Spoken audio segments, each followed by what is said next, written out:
kita sering mendengar frasa dia jadi gila. Dalam bayangan kita, muncul gambaran seseorang yang kehilangan kontak dengan kenyataan, berteriak pada bayangan, dan tenggelam dalam kekacauan. Tapi, bagaimana jika saya beritahu Anda bahwa menjadi gila itu bukanlah sebuah penyakit, bukan bisikan iblis, dan bahkan bukan sesuatu yang tidak rasional? Bagaimana jika itu adalah sebuah tangisan jiwa, sebuah protes dari pikiran yang sudah terlalu lama dibungkam? Ini adalah kisah Eli, dan ini mungkin juga kisah kita semua. Eli lahir sebagai anak yang penuh rasa ingin tahu, dengan mata yang berbinar oleh mimpi-mimpi yang tak terhitung jumlahnya.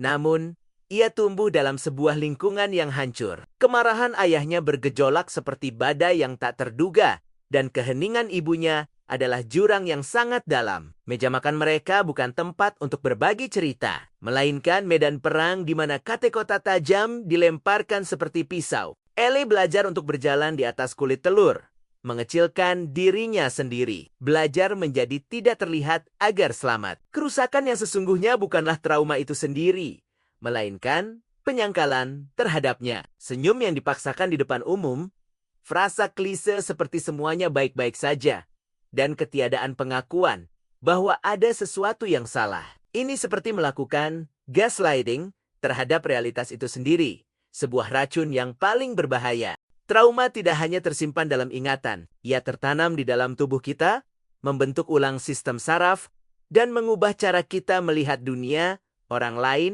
dan diri kita sendiri. Trauma mengajarkan seorang anak bahwa mereka tidak aman, tidak berharga, dan tidak nyata. Seiring Eli tumbuh dewasa, topengnya pun ikut tumbuh. Ia menjadi pribadi yang menawan, lucu, seorang bunglon sosial yang sangat mahir membaca orang lain, dan beradaptasi sesuai kebutuhan mereka. Dia adalah teman yang baik, pendengar yang sempurna, dan selalu siap dengan lelucon di saat yang tepat. Tapi di balik topeng itu, Eli merasa kosong, seperti sebuah ruangan yang ditinggalkan setelah kebakaran, yang hanya menyisakan abu dan keheningan yang mencekam. Inilah efek dari trauma yang tidak diproses, yang memecah belah diri kita. Mengutip Carl Jung, tragedi terbesar sebuah keluarga adalah kehidupan orang tua yang tidak terjalani. Eli mewarisi tragedi ini, bukan hanya secara genetik, tetapi juga dalam keheningan, penekanan emosi, dan warisan dingin dari pengabaian. Perjalanan menuju kegilaan dimulai secara perlahan. Awalnya,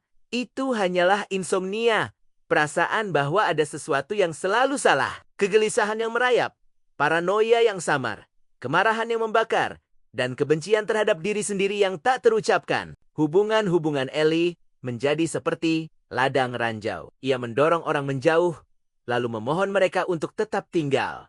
Cinta menjadi medan perang. Ia mencoba terapi, menjelaskan bahwa ia tidak bisa merasakan apa-apa lagi. Bahkan ia tidak mengenali dirinya sendiri di cermin. Terapis mendiagnosisnya dengan kecemasan dan depresi. Tapi label-label itu tidak menyentuh monster yang sebenarnya.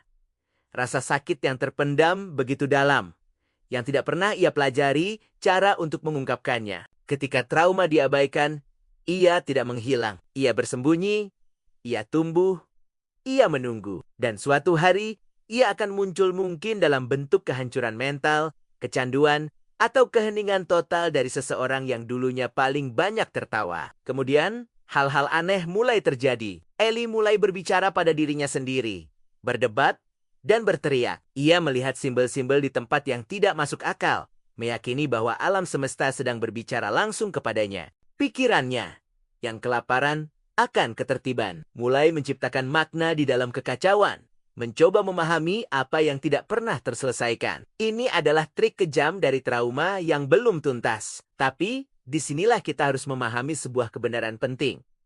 Menjadi gila bukanlah kegilaan itu sendiri, melainkan sebuah bentuk kelelahan ekstrem. Jiwa yang akhirnya menyerah pada pertunjukan. Ketika seseorang menghabiskan seluruh hidupnya menekan luka, ketakutan, dan trauma, psikis atau jiwa kita akhirnya retak. Pikiran manusia adalah sebuah permadani rapuh yang terbuat dari ingatan, emosi, keyakinan, dan makna. Ketika terlalu banyak bagian dari permadani ini direndam dalam rasa sakit dan keheningan, ia mulai robek.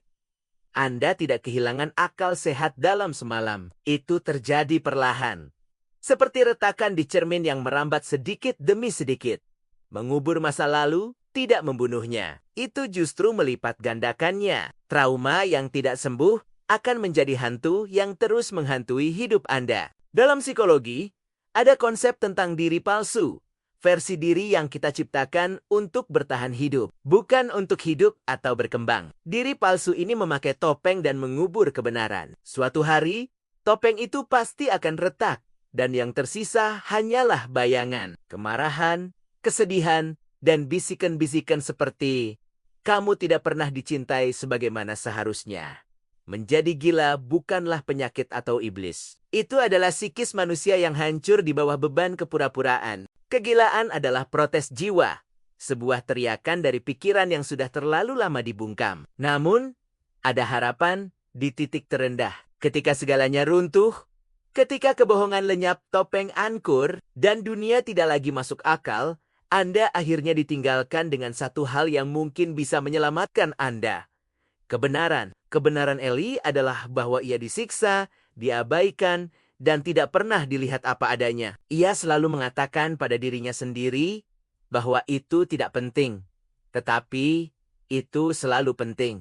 Mengutip Carl Jung lagi, penyembuhan dimulai ketika alam bawah sadar dibuat menjadi sadar. Melihat kegelapan Anda, bukan menghindarinya, adalah awal dari penebusan. Ini berarti merasakan segalanya yang selama ini telah begitu keras Anda hindari. Eli mulai menulis. Bukan untuk mencari kejelasan atau penyembuhan, tetapi hanya untuk mengeluarkan semua yang terpendam. Kalimat "saya tidak pantas menerima ini" memberinya izin untuk akhirnya merasa marah, sedih, dan merasakan emosi yang sesungguhnya. Di sanalah ia menemukan secercah harapan. Ia kembali menjalani terapi, dan kali ini ia hanya menangis, tanpa berusaha untuk membuat siapapun terkesan.